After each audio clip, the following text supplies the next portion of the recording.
Hello and welcome to another video.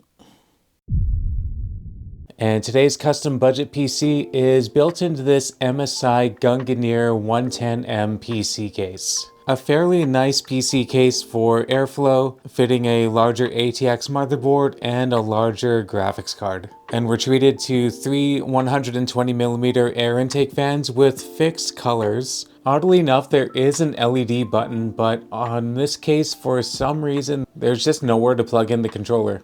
I came across this information in a tech power-up review that revealed that the LED switch does nothing to change the color of the pre-installed air intake fans. This isn't really the end of the world, personally for me. I wouldn't really mind it so much. The colors are mild, they're not overly distracting and bright, and they're not cycling through random RGBs, which is kind of nice. The rest of the top I/O in the PC case, there's 2x USB 3.2, 1x USB 3.0 Type-C, microphone and headphone jacks, power button, and reset button. And the top grill is just acting as passive air cooling for us right now because there's no radiator installed. I do like the mesh up front here and here. There's an additional dust mesh beyond this plastic front panel, which is pretty handy. And overall, this case does offer some really good cooling, but I would kind of appreciate having this panel over here as well, instead of this one black panel that does look kind of cool, but I think it could be sacrificed for better cooling options. There is some ventilation over here on the side though. To be clear, I'm not really complaining, they're just observations. I'm going to remove the tempered glass side panel so we can get a better look at the hardware inside. Underneath this Thermalright Assassin Spirit V2 CPU cooler, there's a AMD Ryzen 5 5600X CPU with 6 cores and 12 threads.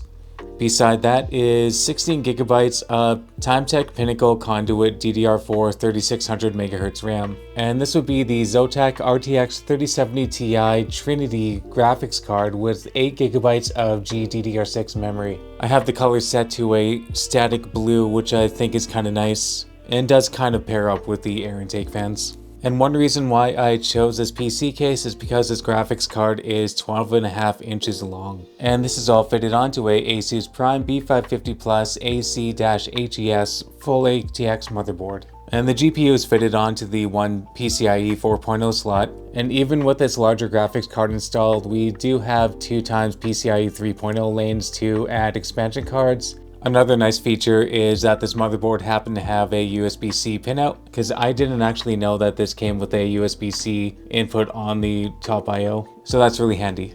Windows 11 Pro is installed onto this Timetec MS09 512GB NVMe solid state drive. Down here there's another M.2 port where you could install an additional SSD. Beyond this PSU shroud there's a hard drive cage, and I have an additional 500GB Seagate Momentous hard drive installed for extra storage space. And peeking out of the power supply shroud over here is a Corsair RM750 750W modular power supply. Onto the rear I/O of the motherboard, we have 3x USB 3.2, 1x USB Type-C 3.2, 2x USB 2.0 RJ45 Ethernet port, a display port, and HDMI port that we unfortunately can't utilize with the 5600X. And the M.2 Wi-Fi card installed on the motherboard happens to be a Realtek 8821CE, which also features Bluetooth 5.0. Now I believe this Wi-Fi card only has speeds up to 867 megabits per second on 5.0 gigahertz networks, so that's pretty good for general use, web surfing, and some light gaming. But if you have a good internet package, it's probably best to use Ethernet cable connected to the network port for faster speeds and lower latency. There's also audio jack and an S/PDIF output.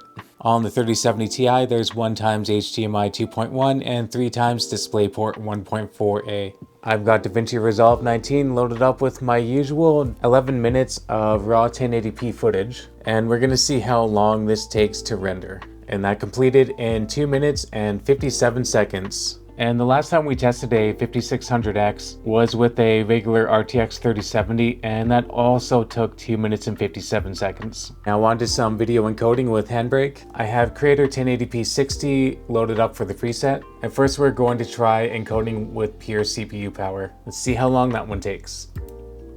And so it looks like we're finishing up in 3 minutes and 5 seconds. I don't think I said it before, but this is 11 minutes of 1080p gaming footage. So now we're going to try utilizing the 3070 Ti and see what kind of performance we get. Let's go. Now it looks like we are finishing up in 49 seconds. That is substantially faster. With the last 5600X test, we did 3 minutes and 2 seconds. This time was 3 seconds more. Unfortunately, last time I did not test out the performance of the GPU. So far, 49 seconds is the fastest completion time with the 3070 Ti, beating out the RTX 4060 by 1 second.